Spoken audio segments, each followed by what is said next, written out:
할렐루야. 어떤 기관에서 남편과 아내들에게 설문조사를 했습니다. 먼저 아내들에게 물었지요. 아내가 나이 들면 필요한 것이 무엇입니까? 라는 질문입니다. 이 질문에 대한 아내들의 대답은 첫째가 돈이요, 둘째는 건강, 셋째는 딸, 넷째는 친구, 다섯째는 강아지, 이렇게 답을 했습니다. 자, 이번에는 남편들에게 물었습니다. 남편들은 나이 들면 무엇이 필요합니까? 이 질문에 대한 남편들의 대답입니다. 첫째는 애엄마, 둘째는 부인, 셋째는 마누라, 넷째는 아내, 다섯째는 집사람, 이렇게 대답을 했습니다. 결국 남편들에게 필요한 것은 처음부터 끝까지 아내였습니다. 그런데 이상하지 않나요? 그렇게 아내가 소중하다고 말하면서도 남편들은 아내들의 소중함을 모르고 살아갈 때가 많이 있다는 것입니다. 어떤 가정 세미나에서도 이런 또 설문조사를 했죠. 이렇게 물었습니다. 당신은 다시 태어나도 지금의 배우자와 결혼하겠습니까? 어떤 사람들은 그렇게 하겠다 이렇게 답을 하고, 또 어떤 사람들은 한번 생각해 보겠다 이렇게 답을 했습니다. 대부분 이제 이런 답들이었는데, 그런데 그 중에 아주 이상한 답이 하나 나왔습니다. 그 답은 이런 겁니다. 골비였나? 이런 겁니다. 여러분 어떻습니까? 만약에 여러분에게 동일한 질문을 던진다면 어떻게 대답하시겠습니까? 어제가 5월 21일이었는데 무슨 날인지 여러분 아십니까? 바로 부부의 날이죠. 21일은 둘이 하나가 되는 날이라는 의미에서 2007년 국회가 법정 기념일로 지정한 날입니다. 자, 부부의 날을 맞이한 여러분들을 저는 오늘 베드로가 말한 오늘 본문에 나오는 행복한 가정으로 여러분들을 안내하고자 합니다. 오늘 예배하는 말씀을 듣는 여러분 모두에게 부부의 행복이 체험되어지기를 축원합니다. 오늘 설교를 하기 전에 양해를 구합니다. 혹시 싱글로 살아가고 계시는 분들이 있다면 저는 하루빨리 좋은 배우자를 만나기를 소망합니다. 사별의 아픔을 가지고 계신 분들, 또 이혼의 상처를 가지고 계신 분들 위로합니다. 이분들에게도 하나님의 그 위로함과 앞으로 좋은 일들이 좀 있었으면 좋겠습니다. 대신 오늘 부부에 대한 설교인데 좀 여러분들이 이해해 주시고 들어주셨으면 좋겠습니다. 베드로는 12제자 중에서 유일하게 결혼한 사람이죠. 마가복음에 의하면 이 베드로는 가버나움에서 장모님을 모시고 살았다 이렇게 기록되어 있습니다. 장모가 열병으로 고생할 때에 예수님을 모시고 와서 치료를 해 주었죠. 장모가 있다고 하는 것을 보면 아내가 있었다는 말이겠죠. 또 학자들은요, 예수님이 어린이가 내게 오는 것을 금하지 말라 이렇게 말씀하실 때 어린아이 하나를 안고 말씀하셨거든요. 그때 예수님이 안으셨던 그 어린아이가 혹시 베드로의 딸이 아닐까 이렇게 말하는 학자들도 있습니다. 베드로는 결혼해서 가정을 가지고 있었고 아내 그리고 자녀들도 있었습니다. 그래서 가정의 문제를 어느 학자들보다도 어느 그 제자들보다도 아주 구체적으로 잘 다루고 있죠. 그래서 오늘 본문은 특별히 부부의 이야기를 하고 있습니다. 베드로는 오늘 이 본문에서 하나님이 기뻐하시는 부부가 어떤 부부인지를 말해줍니다. 하나님이 기뻐하시는 부부는 누구입니까? 자, 이 질문에 대한 답을 말해주죠. 또한 부부의 행복을 위해서 해야 할 것들을 말해주죠. 우리는 어떻게 해야 행복한 부부가 될 수 있습니까? 이 질문에 대한 답을 찾게 해줍니다. 자, 여러분 1절의 말씀인데요, 우리 같이 한번 큰 소리로 함께 읽어보십시다. 아내들아 이와 같이 자기 남편에게 순종하라. 이는 혹 말씀을 순종하지 않는 자라도 말로 말미암지 않고 그 아내의 행실로 말미암아 구원을 받게 하려 함이니. 베드로는 AD 66년 로마에서 순교를 했습니다. 그렇다면 적어도 오늘 이 본문은 66년 이전에 기록이 되었겠지요. 그러면 66년 이전에 기록됐던 그 시기로 돌아가 보면 아주 무서운 핍박의 시대였습니다. 예수님을 믿는 사람들이 핍박을 받아 감옥에 갇히기도 하고 재산을 몰수당하기도 하고 빼앗기기도 하고, 그래서 믿는 사람들이 그리 많지 않았습니다. 그 중에 남자들은 더 적었겠지요. 그래서 베드로는 믿는 여인들에게, 특별히 아내들에게 믿지 않는 남편들을 전도할 때에 말보다는 행함을 보여서 좀 전도를 하라, 이렇게 권면합니다. 또 실은 부부의 행복한 삶에 있어서도 말보다는요, 행동으로 보이는 것이 필요하다는 것입니다. 특별히 아내들이 남편들에 대해서는 생각할 때 이렇게 생각하는 경우가 많죠. 아내들은 남편들에게 말로 하면 남편들이 달라질 것이라고 생각합니다. 흔히 말로 하는 좀 바가지를 긁으면 좀 남편들이 달라지겠지. 그런데 여러분, 남자들은요, 말로 잘 달라지지 않습니다. 제가 남편이니까 알잖아요. 그죠? 그래서 여러분, 그것이 어쩌면 저는 생각해 보니까 저만 그런 게 아니고 대부분이 그렇더라고요. 그래서 이게 남자의 본성이 아닐까, 이런 생각이 듭니다. 이것을 너무너무 잘 알고 있는 베드로는 그래서 아내들에게 이렇게 권면하죠. 1절입니다. 말로 말미암지 않고, 말로 하지 말고 아내 행실로 말미암아 구원을 받게 하라. 그러니까 아내들은 남편들에게 말이 아닌 행함으로 본을 보여서 구원에 이르게 하라, 이런 말씀이죠. 그러면서 이제 2절의 말씀으로 넘어가면 이렇게 말하죠. 너희의 두려워하며 정결한 행실을 봄이라. 그래서 봄이라, 이런 말은요, 보다라는 말은 흘낏 보는 것이 아니라 주위에서 보는 것을 말합니다. 믿지 않는 남편들은 아내들이 하는 말을 듣는 게 아니라 아내들이 하고 있는 그 행실을 주의 깊게 바라본다는 거죠. 아무리 믿음이 좋아도 남편을 함부로 대하는 그런 아내를 따라서 교회에 올 수 있는 남편들은 많지 않다는 것입니다. 또 믿음이 있는 그러한 아내들이 하고 있는 실수 중에 하나가 남편들을 영적으로 무시할 가능성이 많다는 거죠. 자신은 기도하면서 영적으로 사는데 남편은 세상에 찌들어 산다며 은근히 남편들을 속물처럼 여기는 그런 태도. 그런데 여러분, 아내에게 존중받지 못하면서 그렇게 여러분 교회에 나오고 싶은 남편들은 많지 않다는 것입니다. 잭 볼스윅이라는 가정학자는 남자에 대한 3가지 특징을 말해주고 있습니다. 첫째, 남자는 왕이다. 그래서 다스리고 통치하고 싶어 한다는 거죠. 둘째, 남자는 전사다. 편안히 살기보다는 싸우다 죽고 싶어 한다는 거죠. 세 번째, 남자는요, 마술사다. 그래서 어떻게 하든 세상을 바꾸고 싶어 한다. 이게 남자들의 특징이라는 것입니다. 여러분, 이런 남편들을 전도하기 위해서, 이런 남편들과 행복을 만들어 가기 위해서 아내들에게 필요한 지혜는요, 오늘 성경은 한마디로 딱 이렇게 말했습니다. 순종이라고 말입니다. 순종. 그래서 1절에 아내들아 자기 남편에게 순종하라, 이렇게 말입니다.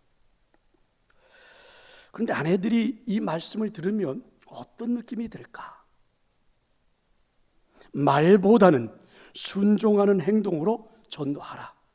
말보다는 순종하는 행함을 보여서 행복을 만들라. 자, 이렇게 말할 때 어떤 느낌이 들까요?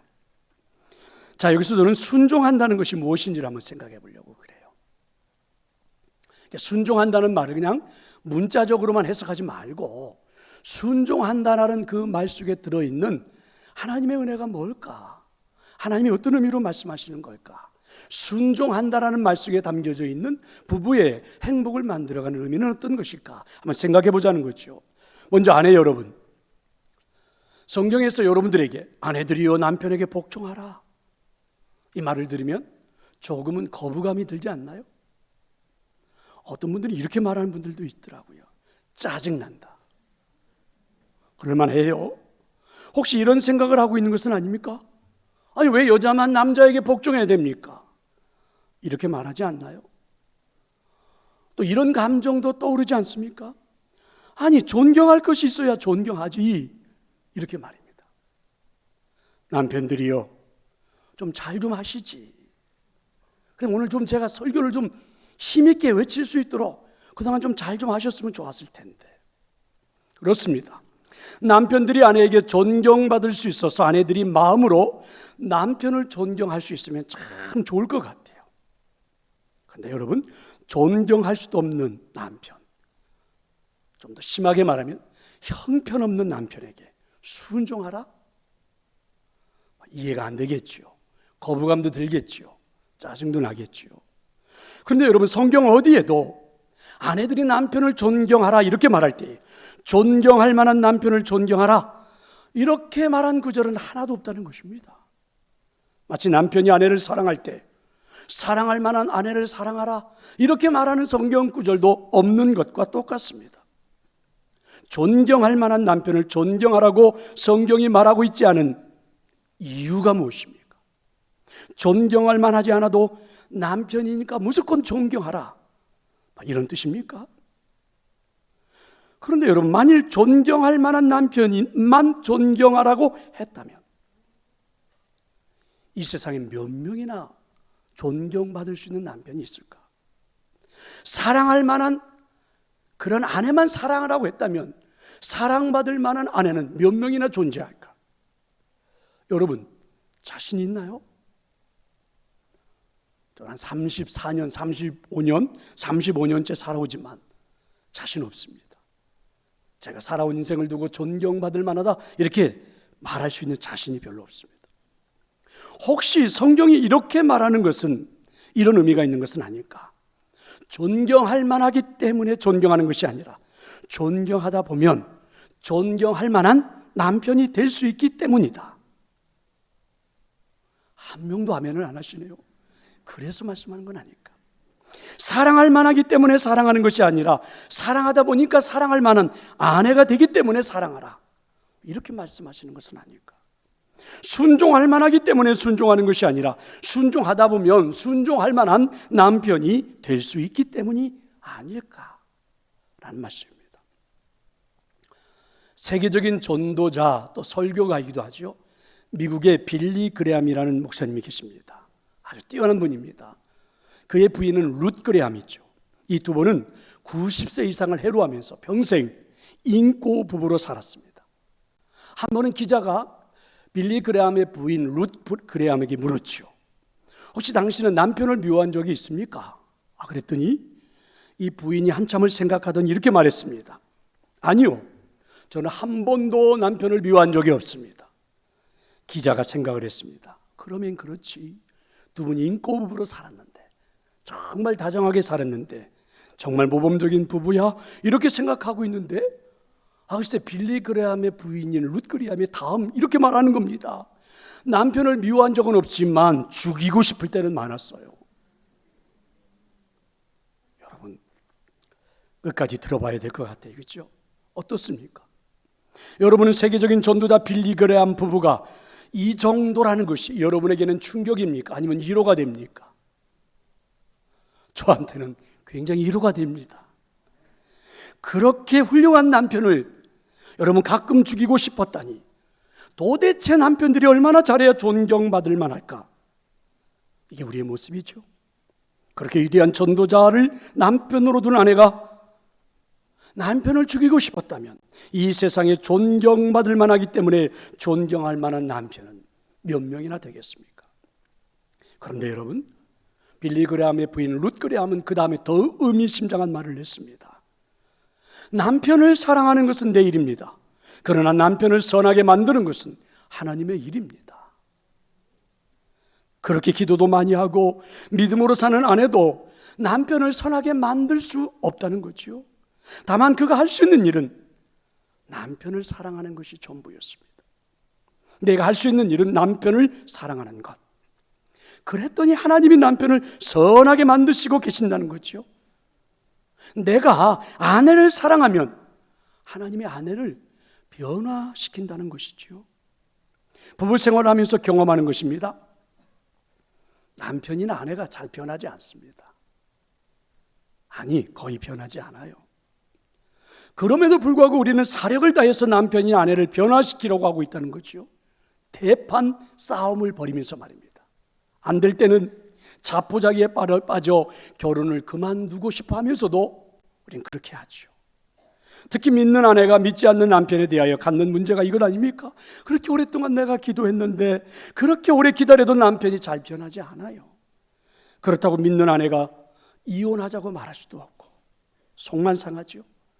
그래서 여인들이 대부분 가지고 있는 질병이 공통적인 질병이 있죠. 화병 그리고 우울증입니다. 그래서 저는 이런 화병과 우울증으로 고생하는 아내들에게 제안을 하나 합니다. 아내들이요, 이렇게 해야 당신들이 질병에 걸리지 않고 살아갈 수 있을 것 같아서 한번 제안해 봅니다. 남편을 바꾸지 말고 나를 바꾸라. 그러면 하나님이 남편을 바꿀 것이다. 순전히 아내들을 위해서 제안하는 겁니다. 여러분들의 건강을 위해서 제안하는 겁니다. 남편들에게도 제안합니다. 정말 행복한 가정, 바가지가 없는 그런 가정을 만들고 싶습니까? 아내를 바꾸려고 하지 말고 나를 바꾸자. 그러면 하나님이 아내를 바꿀 것이다.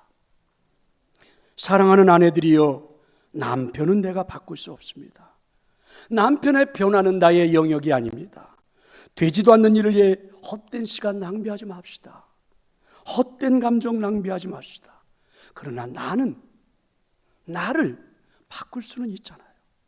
아내를 바꾸기는 쉽지 않지만, 그런데 마음만 먹으면 남편들이요, 당신들의 마음은 바꿀 수 있지 않습니까?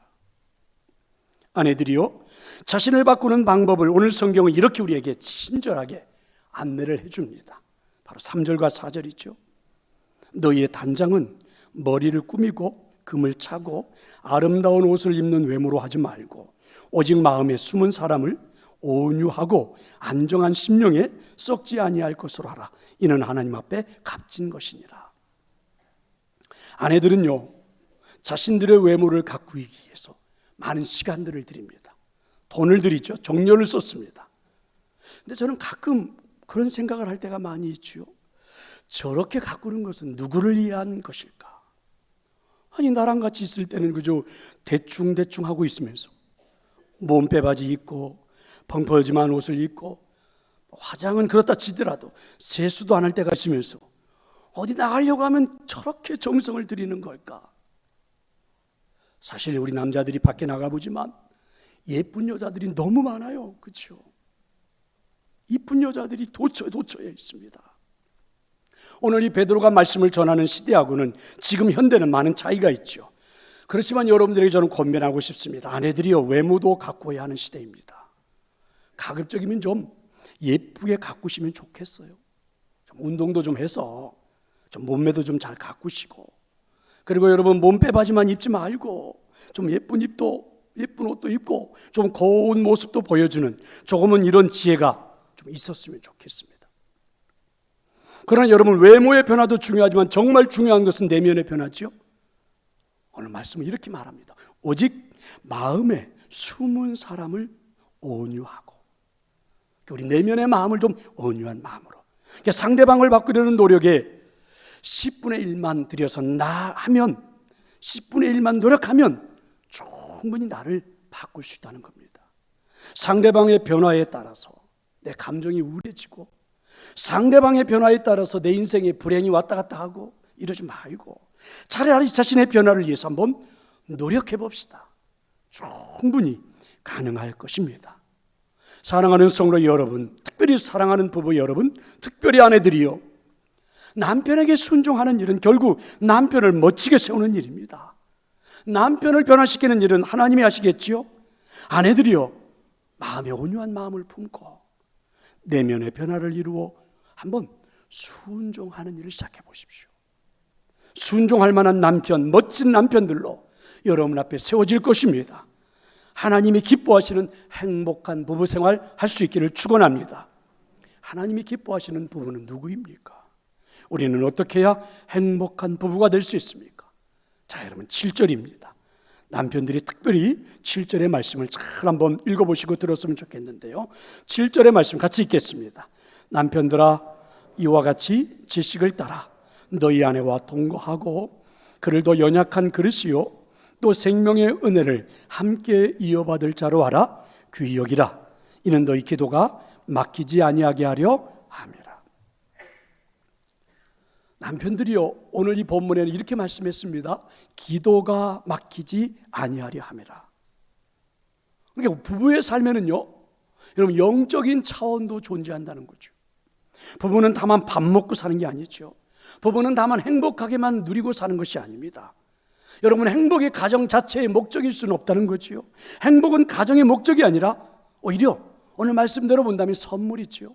하나님께서 서로 사랑하고 서로 좋아하며 살아가는 가정에, 부부에게 행복은 선물로 주시는 축복이라는 거죠. 그럼 여러분, 가정의 더 큰 목적은 무엇입니까? 가정의 더 큰 목적은 하나님과 동행하는 것입니다. 가정의 더 큰 목적은 하나님의 뜻을 이루는 것입니다. 하나님께서 부부를 만들어주신 이유는요, 하나님을 닮아가게 하는데 목적이 있습니다. 이런 걸 여러분 거룩한 차원이라고 그러죠. 영성적인 차원이라고 그럽니다. 남편들이요, 여러분의 가정을 영적인 가정으로, 거룩한 가정으로 만들 책임이 남편들에게는 있습니다. 믿으시기를 축원합니다. 거룩한 가정, 영성적인 가정으로 우리 가정을 만들어 가기 위해서 남편들이요, 오늘 성경은 이렇게 말하지요. 지식을 따라라는 말씀을 이해하라고 합니다. 지식을 따라. 먼저 알아야 할 것이 있는데요, 남편들이요, 아내를 잘 알아야 합니다. 생일은 알고 계시죠? 여러분, 그 정도 가지고는 안 되고요, 조금 더 노력하셔서 아내의 혈액형 정도는 아는 것도 중요해요. 취미 생활을 아는 것도 중요하죠. 물론 조금만 남편들이 더 노력해서 아내들의 마음을 아는 건 더 중요합니다. 노력하는 김에 조금만 더 노력해서 아내들의 감정을 아는 것 굉장히 중요하죠. 그런데 남편들이 영적인 가정을 위해서 진짜 알아야 하는 것, 잊어버려서는 안 되는 것이 있습니다. 가정은 하나님과 언약 관계에 있다는 것입니다. 이게 호세아서의 내용이죠. 호세아서는 하나님과 그 백성 간의 언약을 결혼의 관계로 풀어주고 있죠. 호세아서 2장 19절 20절이죠. 내가 네게 장가들어 영원히 살되 공의와 정의와 은총과 긍휼이 여김으로 네게 장가들며 진실함으로 네게 장가들리니 네가 여호와를 알리라. 여기서 내가 네게 장가들겠다, 하나님의 말씀인데요, 일도 트레비스는 이것을 이렇게 바꿨어요. 나는 너와 결혼하였다. 하나님이 우리와 결혼을 했다는 겁니다. 그래서 여러분, 이 호세아서를 통해서 보면 결혼한 후에 호세 아내 고멜이 집을 나가잖아요. 아이를 3명씩이나 낳았는데도 이 고멜은요, 남편을 버리고 아이를 버리고 집을 버리고 나가버립니다. 흔히 이런 여자들을 우리는 희망이 없는 여자라고 말하죠. 어떻게 해볼 수 없는 여자라고 말하죠. 그런데 여러분, 하나님이 버리지를 않아요. 하나님은 그렇게 버리지 않는 이유가 하나님과 맺은 언약, 나는 너와 결혼했다 라는 이 언약 때문이라는 거죠. 그래서 하나님 계속해서 호세아에게 가서 고멜을 데려오라고 말하는 거죠. 사실 우리가 결혼식 때 이렇게 서약하지 않습니까? 좋을 때나 힘들 때나 부유할 때나 가난할 때나 아플 때나 건강할 때나 사랑하고 아끼며 죽음이 우리를 갈라놓을 때까지. 이건 여러분, 부부간의 결혼식에서 서약을 한 거지만 성경은 이렇게 말하는 것이죠. 하나님 앞에서 서약한 거다. 아니, 이 서약은 아내에게, 남편에게만 하는 서약이 아니라 하나님과 맺은 약속이다, 이렇게 성경은 말해주죠. 그래서 죽음이 우리를 갈라놓을 때까지, 다짐이기 전에, 우리의 결심이기 전에, 이건 하나님과 우리와의 맺은 언약, 호세아와 고멜이 맺었던 하나님과의 영원한 언약이라는 거죠. 이스라엘은요, 신랑과 신부가 결혼할 때에 결혼식장에서 이렇게 서약을 하고 난 다음에 유리 그릇 하나를 땅에 떨어뜨려서 깨버린다고 그러죠. 유리 그릇을 떨어뜨리면 쨍그랑하고 깨지잖아요. 의미는요, 만일 우리가 하나님 앞에서 지금 약속한 이 언약을 깨뜨리면, 그래서 하나님도 우리 인생을 이 그릇처럼 깨뜨릴 거다, 이런 의미를 가지고 있다고 그러죠. 그렇습니다. 영적인 부분은, 거룩한 부분은 하나님 앞에서 맺어진 부부입니다. 그 하나님과의 관계로 맺어진 것을 알아야 된다는 거죠. 다르게 말해보면 깨뜨려서는 안 된다는 하나님의 음성이 담겨 있는 것입니다. 그래서 오늘 성경은 이렇게 말하죠. 남편들아, 좀 알아라. 하나님과 언약 관계에 있는 것이 우리의 가정이라고 믿으시기를 축원합니다. 또 하나는 동거하고입니다. 동거하고는 헬라어로 수니케오라고 그러죠. 수는 함께라는 말이고 오이케는 오이코스 집이라는 말이에요. 그러니까 집에 함께 사는 것을 동거라고 말해요. 여러분 얼른 들어봐도 앞뒤가 안 맞는 것 같아요. 집에 함께 살지 않는 부부가 어디 있습니까? 문제는요, 함께 산다는 것이 그냥 밥을 함께 먹는다는 그런 의미는 아니라는 거죠.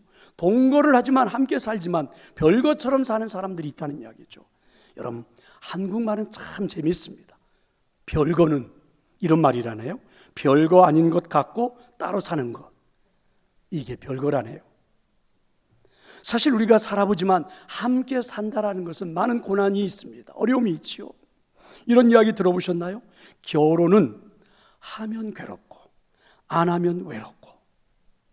사실은 요즘 결혼하려고 하는 젊은이들 앞에서 이런 이야기 별로 안 하고 싶은데 그래도 잘 들어봐요. 어쩌면 둘 중에 하나를 선택해야 할지도 모르죠. 자, 여러분은 어느 쪽을 선택하겠습니까? 결혼해서 괴로운 쪽을 택하겠습니까? 결혼 안 해서 외로운 쪽을 택하겠습니까? 성경은 뭐라고 대답할까요?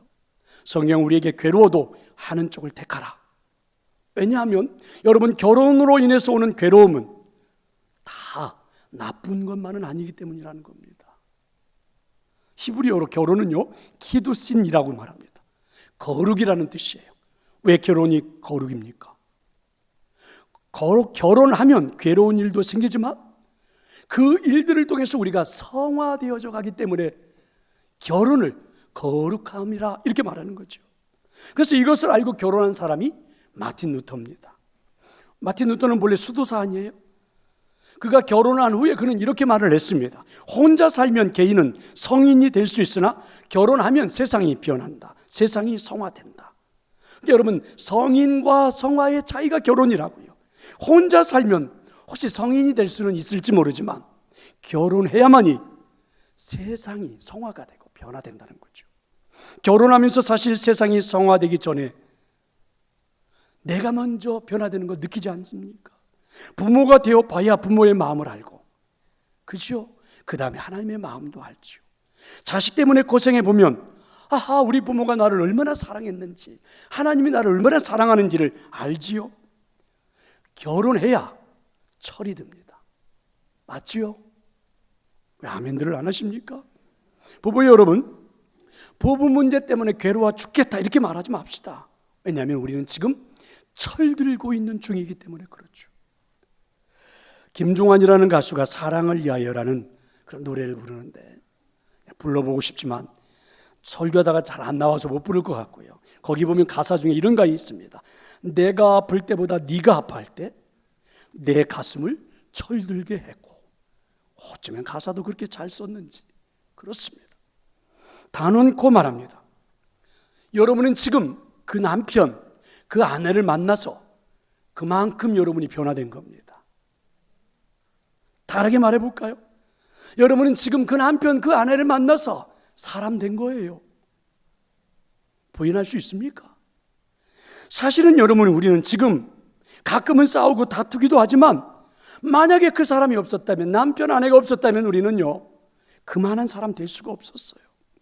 그래서 영적인 가정은 동거가 필요합니다. 함께 할 수 있어야 돼요. 괴롭지만 부부는 함께 사는 겁니다. 남편들이요, 가정으로 돌아가십시오. 남편들이요, 집을 떠나지 말고 집으로 돌아가 아내들과 함께 동거하십시오. 그게 남편들이 해야 하는 일들입니다. 꼭 믿으시기를 축원합니다. 또 한 가지는 오늘 성경이 이렇게 말하죠. 생명의 은혜를 함께 이어받을 자, 이렇게 말합니다. 부부의 신비는요 이 세상의 인연으로 끝나지 않는다고 그러죠.